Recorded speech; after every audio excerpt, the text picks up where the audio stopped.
Bismillahirrahmanirrahim. Assalamualaikum warahmatullahi wabarakatuh. Alhamdulillah.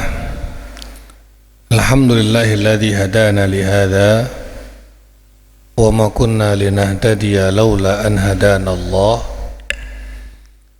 Asyhadu an la ilaha illallah wahdahu la syarika lah wa asyhadu anna Muhammadan abduhu wa rasuluhu la nabiyya ba'dah. Allahumma salli wa sallim wa barik ala sayyidina wa maulana Muhammadin wa ala alihi wa sahbihi ajma'in, amma ba'du. Tema kita pagi ini tentang rizki.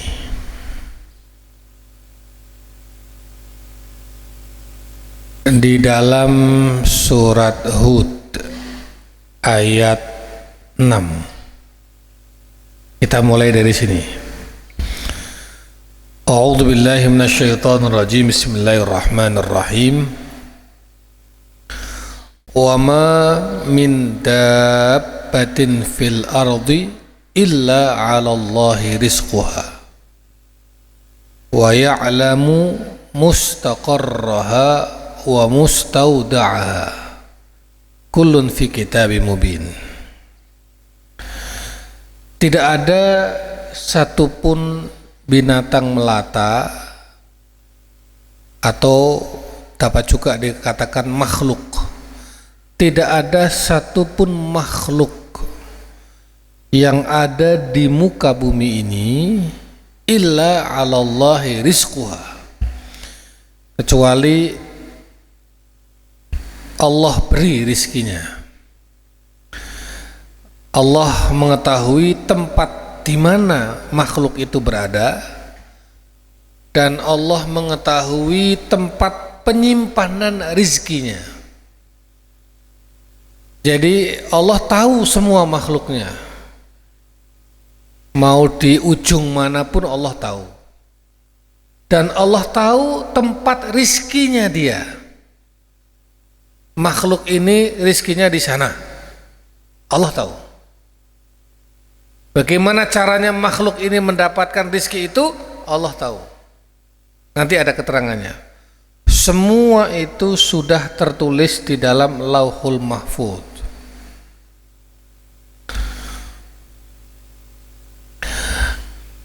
Wa ma min dabbatin illa 'alallahi rizquha.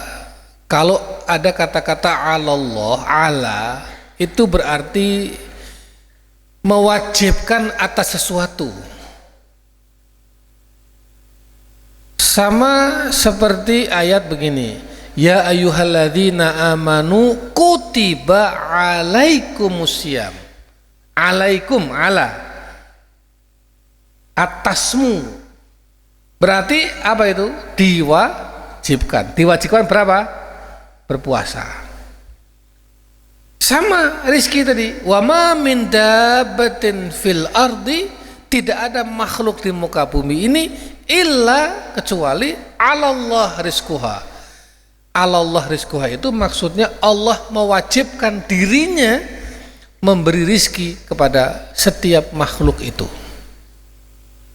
Jadi nggak usah khawatir, setiap makhluk sudah dijamin oleh Allah bahwa Allah mewajibkannya untuk memberinya rezeki.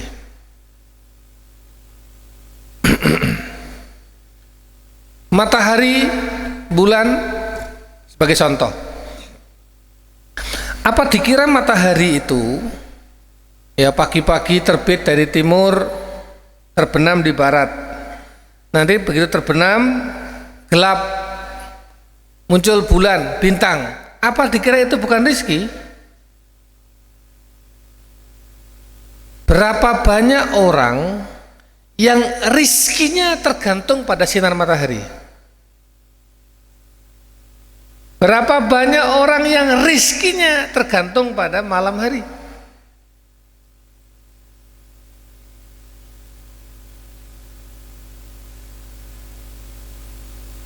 Itu apa namanya, bakul cengkeh itu kan cengkehnya harus dipe toh. Ngepet cengkeh itu butuh matahari apa enggak?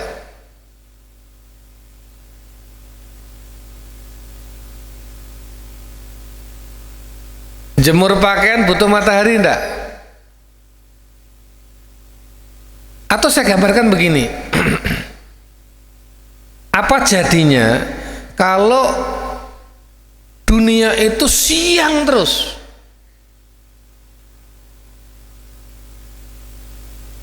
Apa yang terjadi? Metabolisme tubuh kita rusak. Biasa kalau awan terus, mau tidur awan terus, bagaimana ini?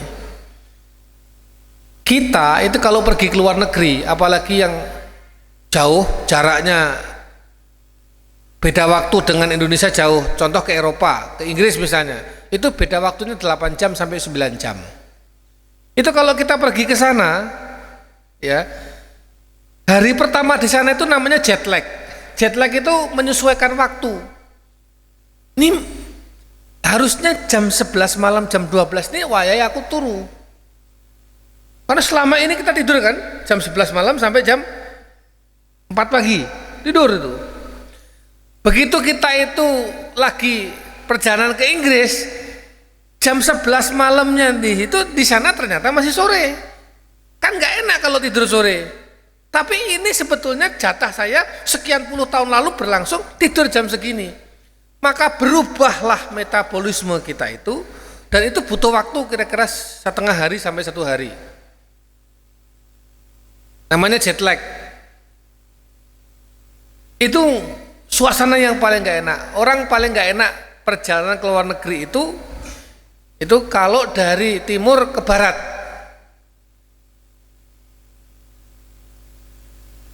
Itu karena apa?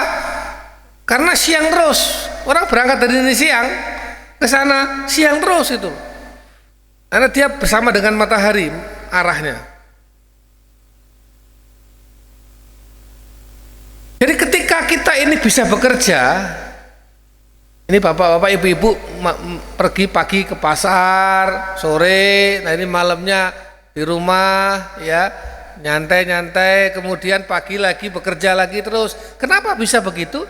Karena metabolisme tubuh kita sehat. Jame turu ya turu, jame tangi ya tangi, jame sarapan ya sarapan, gitu kan? Itu karena ada satu siklus yang namanya matahari, bulan, bumi itu yang diatur oleh Allah. Nah, peredaran itu ya rezeki juga. Ada hujan, ada kekeringan, panas panjang, nanti ada musim hujan.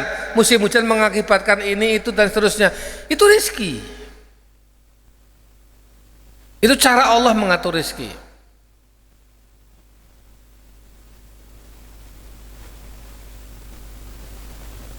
Kadang-kadang kita berusaha mencari rezeki, tapi ternyata itu bukan rezeki kita, itu ternyata milik orang lain. Ini bakul-bakul yang terutama ini.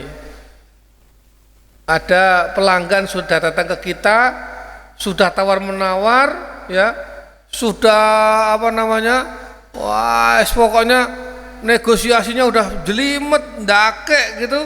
Tiba-tiba belinya nggak di kita, nggak usah disesali. Memang itu aslinya bukan rezeki kita, cuma menghibur aja sementara.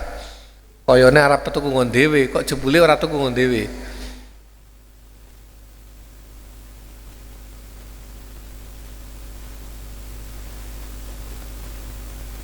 Nyambung lagi ke Al-Ankabut ayat 60. Perhatikan lagi. Wa ka'ayyim min dabbatin, sama menggunakan kata dabbah, makhluk yang hidup melata di muka bumi. Wa ka'ayyim min dabbatin la tahmilu rizqaha.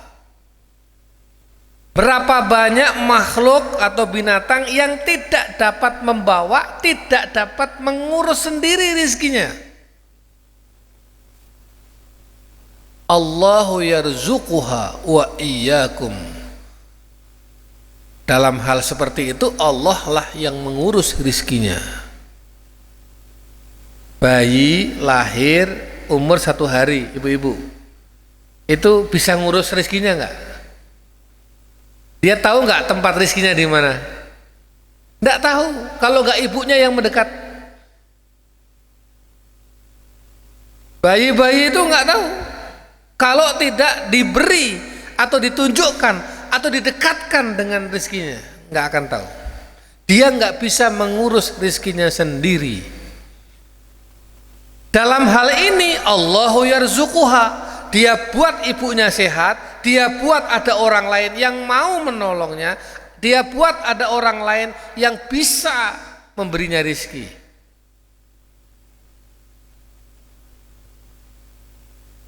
Kalau lihat binatang-binatang itu, coba lihat itu. Ya, di film-film YouTube itu coba lihat burung-burung yang baru lahir itu, ya pecah dari telurnya, itu piak-piak itu gimana itu cara makannya? Di atas pohon dia nggak tahu apa, tapi ternyata induknya pergi kemana-mana, ya dapat juga makanan. Terus dibawa ke sarangnya, kemudian anaknya makan dari situ. Burung aja yang nggak punya nalar, nggak punya pikiran, ya itu Allah jamin rizkinya. Tumbuhlah dia sebagai burung. Maka nggak usah takut dengan rizki. Pada saat kita sendiri tidak bisa mengurus rizki kita, Allah akan kirim orang, kirim alat, kirim sarana. Bagaimana caranya rizki itu sampai di hadapan kita semua itu. Lagi, nih tadi saya sebutkan burung toh. Wa ma min dabbatin fil ardi wala ta'irin yatiru bi janahihi illa umamun amsalukum ma farratna fil kitabi min syai' thumma ila rabbihim yuhsyarun. Tidak ada makhluk hidup atau binatang yang ada di muka bumi ini, dan tidak ada burung-burung yang terbang dengan kedua sayapnya kecuali mereka itu semua umat seperti kamu. Jadi yang disebut umat itu semua, bukan cuma umat manusia. Ini burung-burung, kawanan burung ini umat. Semut-semut yang lagi berbaris itu umat. Mereka semua dijamin rizkinya oleh Allah Subhanahu wa ta'ala.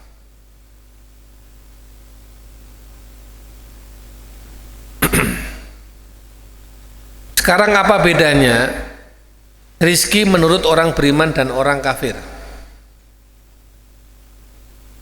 Saya kasih contoh begini. Si A mukmin, si B kafir, nggak beriman. Dua-duanya sama-sama bekerja. Ini bekerja, ini bekerja. Dua-duanya sama-sama dapat rizki. Ini dapat rizki, ini dapat rizki. Sama kan? Sama. Tapi yang membedakan antara si A yang mukmin ini dengan si B yang tidak beriman itu adalah cara pandangnya. Kata si B yang nggak beriman, dari mana rizkimu? Ya dari pekerja lah. Ini kok dapat rezeki banyak ini karena apa? Ya karena saya bekerja. Kamu bekerja supaya dapat rezeki. Kamu bekerja supaya dapat rezeki. Kamu bekerja supaya dapat rezeki. Nih contoh saya bekerja, saya jualan, saya dapat rezeki. Kata siapa? Si B. Kata si A, rizki ini semata-mata atas karunia dan kemurahan Allah, bukan karena pekerjaan saya. Karena ada orang yang nggak bekerja dapat rizki juga, ada yang kerjanya mati-matian nggak dapat juga. Betul nggak?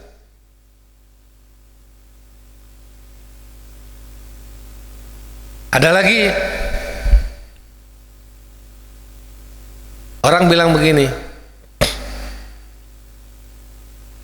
fulan itu yang ini tadi yang kafir ya, yang nggak beriman ya, tadi sebenarnya itu. Yang tadi yang beriman Rizki itu semata-mata karunia dan kemurahan Allah Subhanahu wa taala. Terus kalau rizki itu dari Allah, ngapain kamu masih kerja? Dijawab oleh si A, loh, saya kerja itu bukan untuk nyari rizki. Saya kerja itu untuk memenuhi perintah Allah, karena Allah memerintahkan saya untuk bekerja. Jadi saya bekerja itu menjalankan perintah. Salah kamu. Saya bekerja itu karena perintahnya suruh bekerja. Kalau nggak bekerja, saya berdosa. Kenapa? Berarti saya nggak syukur. Saya dikasih 2 tangan sehat, saya dikasih 2 kaki sehat, saya dikasih jasmani sehat, saya dikasih otak, saya dikasih pikiran, saya dikasih kemampuan, saya masih bisa berusaha. Kata Allah, berusahalah kamu dengan apa yang kamu miliki yang sudah aku berikan. Itu perintah. Jadi kalau saya keluar jualan, saya ke kantor, saya melakukan ke sawah dan seterusnya, itu semata-mata itu saya sedang menjalankan perintah Allah. Jelas? Beda enggak? Sama-sama dapat rezeki, tapi beda. Nah, orang yang seperti ini itu rizkinya berkah karena dia mengaitkan rizkinya dengan Allah Subhanahu wa taala.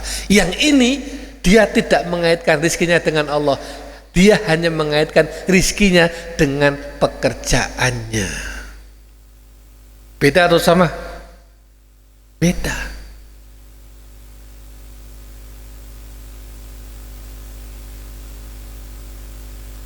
Hanya mulai sekarang diubah cara pandangnya. Mau kemana? Ke pasar. Nyari apa? Cari rizki. Kata yang lain, rizki saya nggak di pasar. Kata yang lain lagi, lah saya itu lagi duduk begini, anteng-anteng, tiba-tiba ada orang bawa rizki. Saya ketiban rizki ini, padahal saya nggak ngapa-ngapain. Apa ada lagi? Lah iya saya sudah benisuk tekan nungi, ya sak mene-mene ae. Kok gue sing ora apa-apa kok entuk akeh. Itu berarti rizki itu bukan dari pekerjaan kita. Rizki itu karena Allah memang mengatur rizki. Yuqaddir. Kamu segini saja, kamu saya tambahin, kamu tak kurangin. Oh kamu sekali-kali saya tambah yang banyak. Stop sampai di sini dulu. Ini terus. Allah yang mengatur semua. Tapi kok kenapa kamu bekerja? Ya kan ini perintah. Jelas?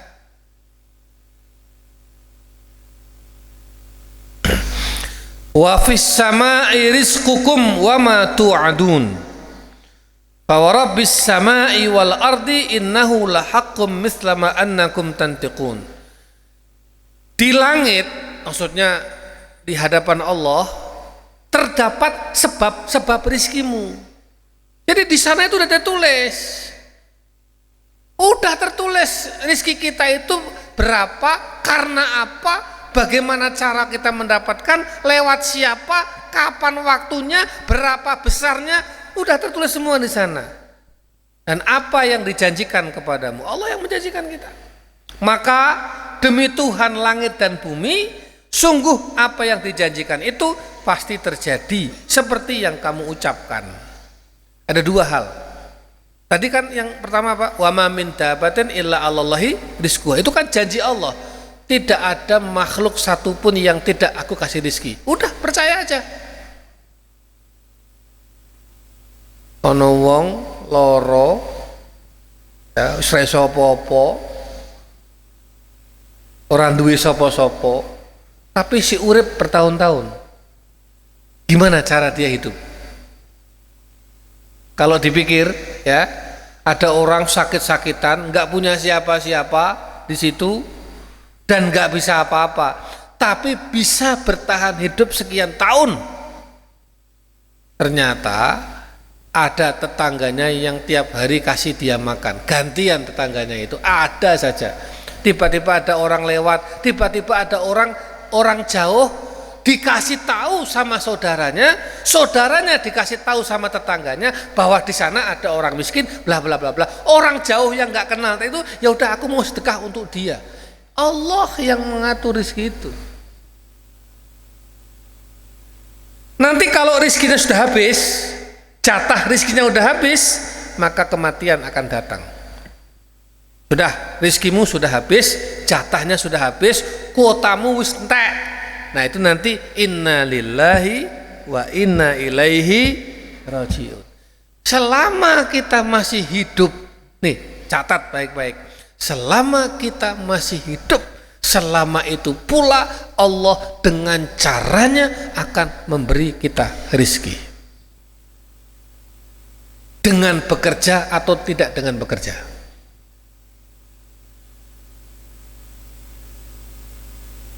Jelas?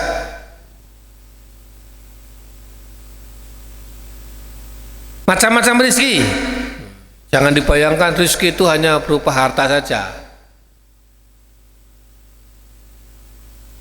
Jenis rezeki yang paling tinggi itu namanya iman.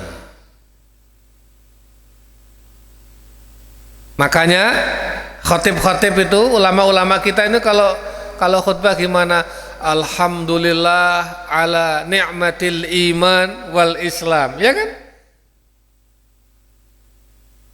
Alhamdulillah itu kan bersyukur atas iman dan Islam. Maksudnya gimana? Karena memang iman itu ya rezeki. Kita mendapat iman ini itu rezeki. Kita masih bisa sholat itu rezeki, masih bisa ngaji itu rezeki, masih bisa datang seperti ini itu rezeki, masih bisa wirid itu rezeki, masih bisa sholawatan itu rezeki, masih bisa birrul waliden itu rezeki. Pakai contoh. Percaya enggak kalau ngaji-ngaji kayak gini itu dapat berkah? Percaya enggak, Bu? Percaya? Percaya enggak kalau yang lagi ngaji-ngaji begini itu malaikat menaungi kita dengan sayapnya sampai ke langit dunia? Selama kita masih duduk seperti ini, ya, itu malaikat akan mengatakan begini, halumma hajatikum, halumma hajatikum. Jaluk apa kowe? Ngomong cepet, tak sampai ke, gitu loh. Di sana minta apa, di sana minta apa, di sana minta apa. Ada yang tidur nggak minta, ngantuk. Misalnya, kira-kira malaikat tahu nggak? Tahu, karena tahu. Iki bocah wingi mambengi. Pinginane njaluk iki. Tahu, datang ke sini, dapat berkahnya. Ya, tapi karena ngantuk nggak sempat doa, ya nggak apa-apalah, tak sampaikan aja. Gitu. Misalnya, kalau ternyata doa kita tadi yang disampaikan oleh malaikat kepada Allah tadi ternyata diijabah oleh Allah, rizki bukan? Rizki. Terus kita ini dapat berkah. Di antara berkahnya adalah pahala. Itu rizki bukan? Rizki.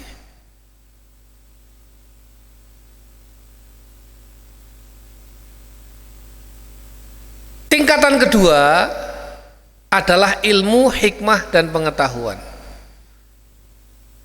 Jadi ilmu itu bagian dari rezeki. Yang ketiga adalah kesehatan. Baru yang keempat, rezeki berupa apa? Harta. Di bawahnya lagi istri berupa keluarga yang soleh, sakinah, mawaddah, warahmah. Itu rezeki loh. Di bawahnya lagi termasuk rezeki itu dicintai, disenangi oleh orang banyak.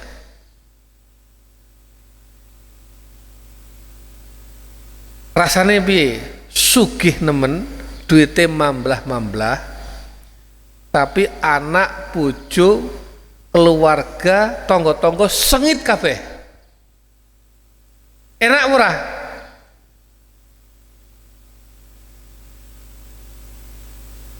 Jadi ternyata kita punya harta banyak, ya kan?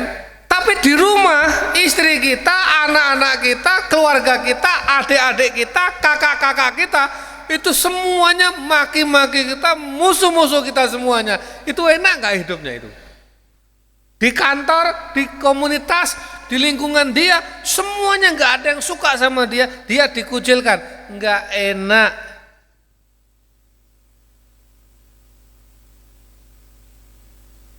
Jadi kalau ada orang yang paling mungkin harta nggak punya, itu jangan bilang saya nggak dapat rezeki.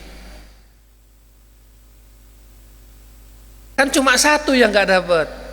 Tapi sehat, nyatanya dia sehat, ya kan? Ilmu apa? Kamu bisa sholat, bisa. Bener nggak sholatnya? Coba lihat.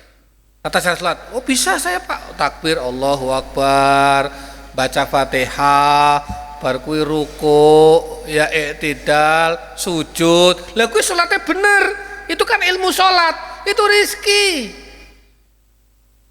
Jajal kue zikir isora. Iso apa jal dikirmu? Subhanallah, alhamdulillah, la ilaha illallah, wallahu akbar, Allah, Allah, Allah. Lah kuwi rizki, ilmu zikir. Kamu bisa melafadzkan dengan baik kalimat-kalimat thayyibah. Jangan bilang enggak dapat rizki.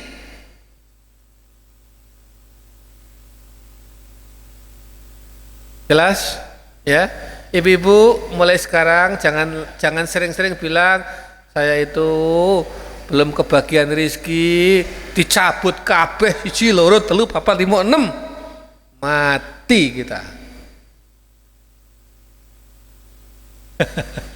Jelas?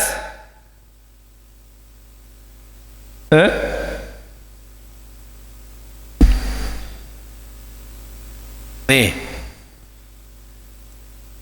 ini kisah, tak baca ya.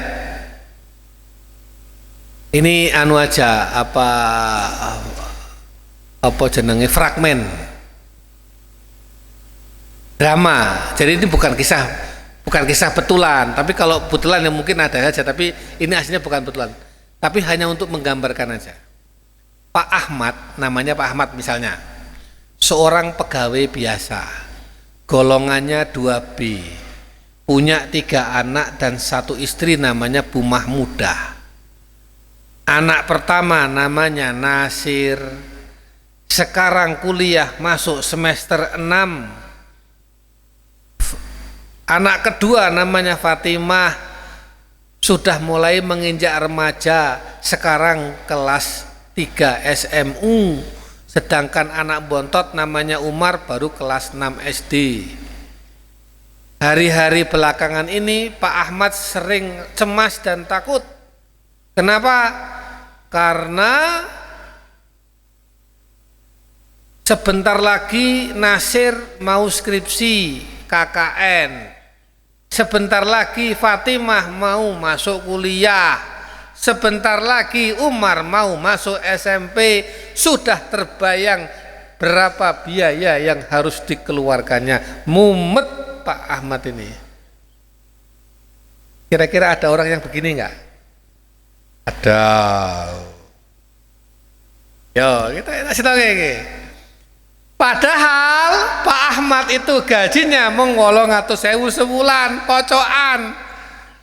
Ya Allah, nggak cukup rasanya. Lawang dikasihkan Bu Mahmudah untuk masak, untuk mangan nggak cukup. Anak telu iki kok ndadak nyekolahke barang. Akhirnya diputuskan. Fatimah ya setelah lulus dari SMA sementara kuliahnya ditunda dulu. Bapak tak ngerampungke mas musik. Begitu enggak Bu? Terus ya Umar, kamu SD, sakjane kamu pinter, ranking bagus, ini bisa masuk di sekolah yang bagus itu. Tapi ya apa daya, wis lah kowe ning SMP jejer rumah poo. Ya. Itulah yang terjadi pada keluarga Pak Ahmad.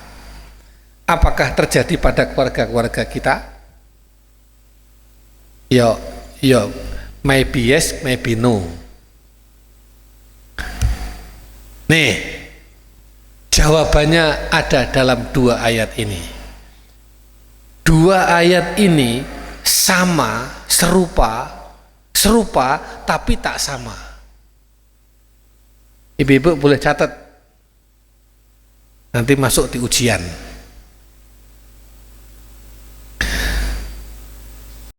Sebelah kanan dulu, Al-An'am ayat 151. Wala taqtulu auladakum min imlaq, nahnu narzukukum wa iyyahum. Yang sebelah kiri, wala taqtulu auladakum khasyata imlaq. Bedanya di mana yang pertama dengan yang kedua? Ini loh yang hijau. Yang pertama min imlaq, yang kedua khasyata imlaq. Dua-duanya diterjemahkan takut miskin. Oke. Beda yang kedua, yang di sini nahnu narzukukum wa iyyahum, tapi yang kedua nahnu narzukuhum wa iyyakum, diwalik.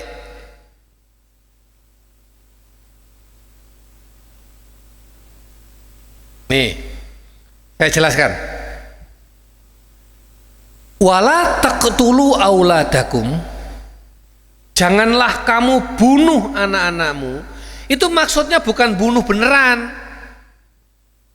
Ora berarti mateni anak temenan, ora. Secara fisik pateni, ora. Yang dimaksud membunuh itu apa? Membunuh harapannya, membunuh masa depannya, membunuh cita-citanya, membunuh idealismenya. Ada nggak yang begitu? Anaknya pinter, kowe besok nek gede arep dadi apa? Apa dongamu, cita-citamu? Aku, Pak, saya ingin jadi dokter spesialis yang paling baik dan di perguruan tinggi yang terbaik. Bapaknya ngomong, alah rasa ngelindur. Bapak ibumu kaya ngene kok kowe cita-citane keduren ngoco ngilo. Ada nggak yang begitu? Ada nggak?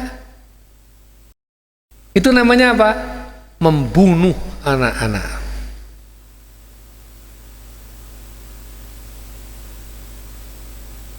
Ya, kamu mau jadi apa besok? Doanya, Pak, saya kok pengen jadi saudagar, pengusaha sukses. Saya pengen punya perusahaan besar. Saya pengen punya holding company. Wah, ini kowe ngerangi lo, tak pikir-pikir. Nah, gitu. Ya, bapaknya ibunya ngomong begitu. Itu berarti membunuh anak-anak. Maka anak-anak yang kayak gini nampaknya iki ya kan, apa jenenge, rebes, ngantuan, iluwe urung di resiki. Siapa tahu besok ini udah jadi kabeh. Iya kan? Jadi jangan membunuh anak-anakmu, jangan membunuh harapannya, cita-citanya, masa depannya. Nah, oke. Yang kedua, bedanya ayat ini saya terangkan. Nih, yang pertama, janganlah kamu bunuh anak-anakmu min imlak, karena takut miskin. Ayat pertama, ya, yang ini itu menggambarkan bahwa, nih perhatikan baik-baik ibu-ibu, bapak-bapak, anak-anak semua. Ayat pertama ini menggambarkan, yang di sebelah kanan ini bahwa kemiskinan itu sedang terjadi. Maksudnya memang bapak ibunya lagi miskin beneran. Kerjaan gak ada, penghasilan pas-pasan, ya. Memang beneran. Jadi suasana rumah tangganya memang lagi miskin, memang lagi gak omber, memang lagi sempit, memang lagi sulit, berbagai cobaan datang bertubi-tubi, tidak bisa keluar dari itu, sulit sekali. Tetap jangan bunuh anak-anakmu dalam keadaan seperti itu. Makanya Allah di sini coba lihat yang belakang, yang bawah ini. Nahnu, kata Allah, kami akan memberi rizki kepadamu, wahai orang tua, dan kepada anak-anakmu. Yang disebut dulu rizki untuk orang tua atau untuk anak? Hah? Orang tua. Karena yang di situ yang terjadi, yang miskin siapa? Orang tua. Makanya oleh Allah dihibur, tidak usah sedih, tidak usah galau, tidak usah stres. Kami akan memberi rizki kepadamu, wahai orang tua, dan juga kepada anak-anakmu. Ayat yang kedua, yang sebelah kiri, wala taqtulu auladakum khasyata imlak. Janganlah kamu bunuh anak-anakmu khasyah, takut miskin, sama. Tapi yang kedua ini, kemiskinan tidak terjadi. Jadi sebetulnya orang tuanya nggak miskin-miskin amat. Pekerjaan ada, penghasilan lumayan, ya. Status sosial ada, biaya untuk anak-anak ada. Jadi tidak lagi miskin. Tapi orang tua khawatir besok nek aku ora ono, kira-kira anak-anakku iki bakal sukses ora. Ada yang begitu nggak berpikirnya?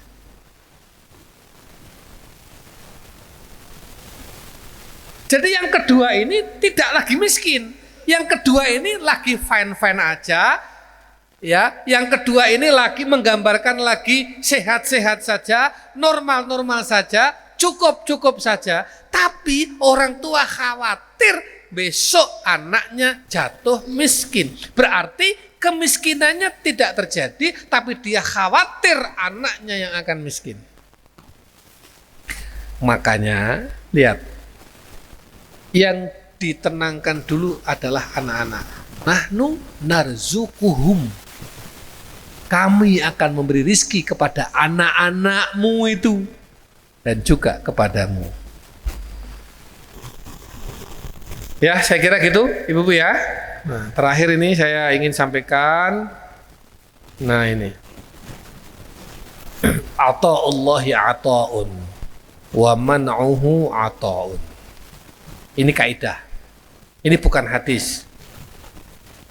Tapi ini adalah kata ulama. Pemberian Allah adalah pemberian. Tapi ketika Allah tidak memberi, itu juga pemberian. Saya kasih contoh. Kita punya anak kecil.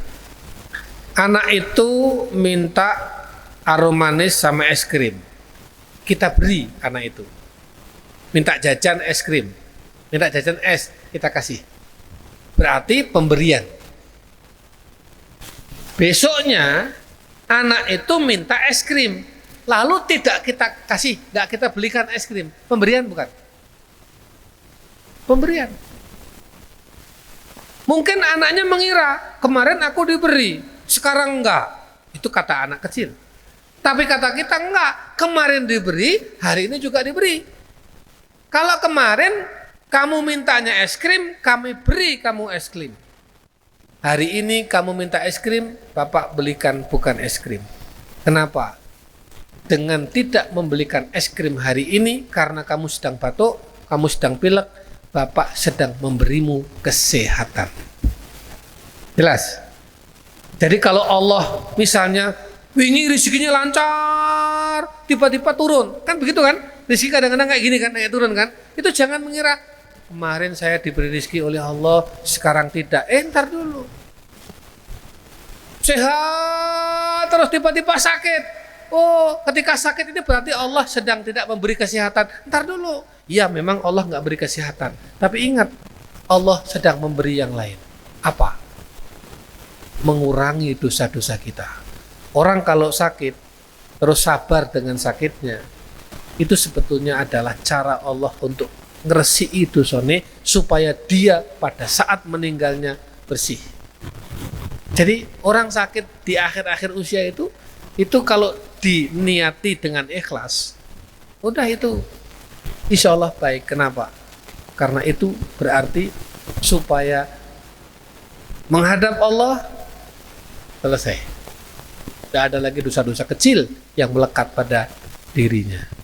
Ya, maka ikhlas, sabar, tawakal, rizki semua sudah diatur oleh Allah Subhanahu wa Ta'ala. Ini saja. Saya juga setelah ini mau ke Batang, diminta oleh teman-teman untuk support aksi dukung Palestina. Ya nggak apa-apa. Jadi begini, Israel itu sebenarnya sudah bangkrut. Ketika Hamas itu sudah berhasil nyerang Israel di pusat jantungnya Israel, maka ada ratusan kontrak Iron Drone. Itu kan teknologi Israel yang katanya super canggih yang nggak mungkin bisa tembus. Ternyata tembus juga kan. Itu ratusan kontrak dibatalkan. Nilainya ribuan triliun. Itu sudah cukup menggoncang Israel ekonominya. Terus Israel membabi buta. Itu berakibat ratusan kontrak senjata dan drone dari negara-negara sepihak dibatalkan. Itu juga nilainya ribuan triliun. Jadi sebetulnya Israel sudah bangkrut, sudah kempis-kempis. Datang Amerika sama Inggris mau membantu. Ternyata tekanan dunia internasional, seluruh dunia sekarang itu menggelar aksi dukungan pada Palestina. Amerika pelan-pelan balik kanan. Gak kuat juga. Makanya demo-demo aksi-aksi damai Palestina itu penting. Kenapa? Untuk memberikan tekanan ke dunia kepada Israel agar tidak seperti yang sekarang dilakukan. Penjajahan, membunuh, dan lain sebagainya. Apalagi sekarang udah mulai nih, negara-negara Arab Islam udah menyerukan seret Israel ke Mahkamah Internasional. Ini selangkah lagi. Kalau ini berhasil, gitu, maka Israel akan terkunci secara politik, ekonomi, dan lain sebagainya. Bapak Ibu sekalian, jangan remehkan doa. Bisa jadi inilah doa-doa yang selama ini kita sampaikan mulai dikabulkan oleh Allah. Berapa puluh tahun kita melawan Israel, mendukung Palestina melalui doa. Ya kan? Kita nggak bisa apa-apa. Itu sejak tahun 48 terus saja dijajah, diambil tanahnya, dirampas dan lain sebagainya, dibunuh orang-orangnya. Kita hanya berdoa saja. Tapi ternyata doa-doa itu terkumpul oleh Allah dengan caranya. Ya. Pada akhirnya yang tidak disangka-sangka oleh Israel, iki koono pasukan ya tak terprediksi. Tidak tahu gimana caranya, tiba-tiba bisa menjebol, melakukan perlawanan luar biasa, senjatanya jauh tidak dibandingkan yang mereka katanya canggih itu. Ini biji. Itu Bapak Ibu, selain perjuangan rakyat Palestina, itu bisa jadi akibat dari dukungan doa-doa yang selama ini kita panjatkan. Apalagi ditambah, ini pondok-pondok ini di Tazaka, di mana-mana, kunut nazilah terus. Wah, jadi yang bantu dana, ya, yang bantu tekanan politik, yang bantu ekonomi. Termasuk ini kan sekarang produk-produk itu, ya, itu udah mulai kolaps itu. Ini kalau bertahan 2 bulan, 3 bulan, setengah tahun saja kita istiqomah nggak membeli produk itu, kolaps. Jadi nanti beli ayamnya ayam air gitu. Loh iya toh? Hah?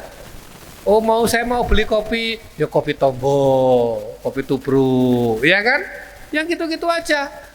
Makan ya di warung-warung itu, nggak usah yang merek-merek yang itu berafiliasi ke sana itu. Udah, itu 3 bulan 4 bulan saja, seluruh dunia kompak begitu. Udah. Ya, itu. Ustadz Anizar sedang di Mesir dan kalau nggak hari ini atau besok juga akan menyerahkan bantuan. Kita galang dari beberapa teman-teman langsung untuk disampaikan nanti melalui perbatasan Rafah itu nilainya kurang lebih 150.000 dolar. Berarti 2,5 miliar. Ya. Ya, ibu-ibu kan ada yang 100.000, 200.000 itu kan. Nah, alhamdulillah itu terkumpul 2,5 miliar 150.000 US dollar. Pondok-pondok juga saya kumpulkan. Ayo kita dukung. Nah kita nggak bisa ikut perang kok. Kita nggak bisa ikut bertempur. Nggak apa-apa lah. 5 juta, 10 juta. Akhirnya ada pondok yang 5 juta, 10 juta. Langsung salurkan. Lewat Basnas bisa, lewat ini bisa. Kita langsung ke lewat Al-Azhar Mesir juga bisa. Jadi bantuan-bantuan dana terus untuk obat-obatan, medis ini dan makanan, bahan pokok itu, doa-doa juga jangan lupa.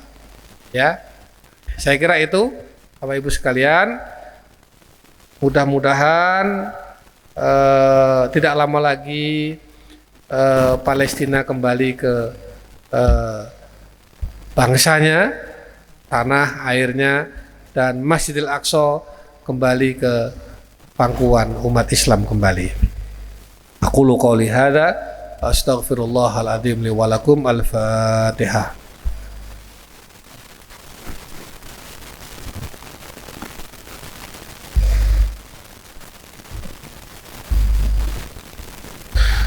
Bismillahirrahmanirrahim. Allahumma shalli ala sayyidina Muhammad wa ala alihi wa sahbihi ajma'in walhamdulillahi rabbil alamin. Allahumma ighfir lana wa li walidina warhamhum kama rabbawna shighara. Allahumma a'inna ala dzikrika wa syukrika wa husni ibadatik. Allahumma ighfir lana wa li ikhwanina alladhina sabaquna bil iman wa la taj'al fi qulubina ghillan lil ladzina amanu rabbana innaka ra'ufur rahim. Rabbana la tuzigh qulubana ba'da idh hadaitana wa hab lana min ladunka rahmah innaka antal wahhab. Allahumma sahil umurana wa umura walidina wa umura ansarina wa umura jama'atina wa umura abnaina wa tullabina wa umura ma'hadina darissalam wa umura ma'hadina tazakka wa ma'ahidil muslimina wal muslimat ma damatis samawati wal ard. Rabbana atina min ladunka rahmah wa hayyi' lana min amrina rasyada. Allahumma anzil alaina rahmatika wa barakatika wa tajalliyatika takfi lana hajatina fid dunya wal akhirah. Rabbana atina min ladunka rahmah wa hayyi' lana min amrina rasyada. Rabbana atina fid dunya hasanah wa fil akhirati hasanah wa qina adzabannar wa adkhilna jannata ma'al abrar ya aziz ya ghaffar ya rabbal alamin. Wa sallallahu ala sayyidina Muhammadin wa ala alihi wa sahbihi wa baraka wa sallam. Wa akhiru da'wana anil hamdulillahi rabbil alamin. Bisiril Fatihah.